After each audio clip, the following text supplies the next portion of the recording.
So perhaps the number one question that we hear for men and women who are going to have cystic fibrosis, who are considering having kids, is, will my child have cystic fibrosis, or what's the risk of my child having cystic fibrosis?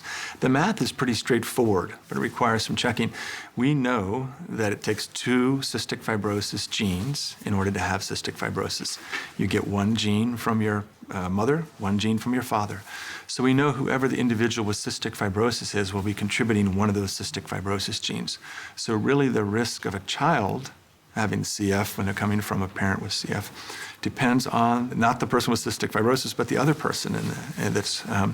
And so that's something we want to check into very thoroughly. So what we suggest in that situation is for that individual to be screened and to use a very thorough screen, not just a standard CFTR cystic fibrosis mutation screen, so that we can be as confident as we can about giving them information about what to expect. There's a big difference. If they are not a carrier, this means the other person in the equation here is not a carrier.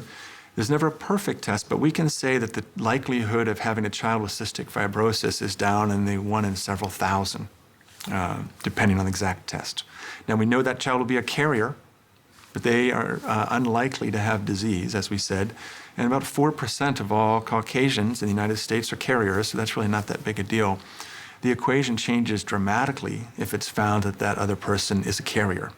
That means that there's about a 50-50 chance of a child having cystic fibrosis. I was aware that with CF, it's a challenging thing no matter what, depending on my health and just being able to get pregnant. But because we knew it was something that we'd like to consider, we did go ahead and have Bill screened prior to our wedding.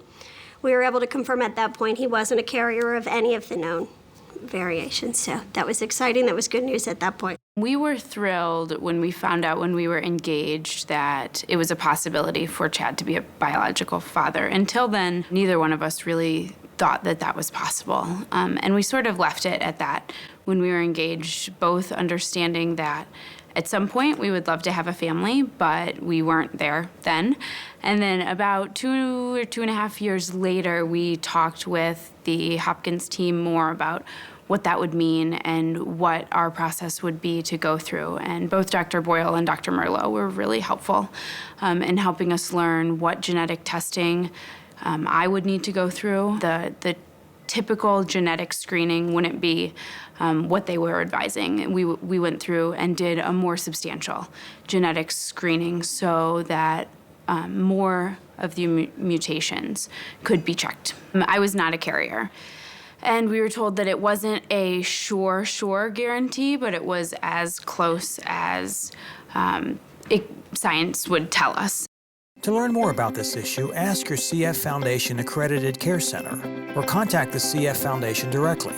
Call 800-FIGHT-CF or email us at info@cff.org.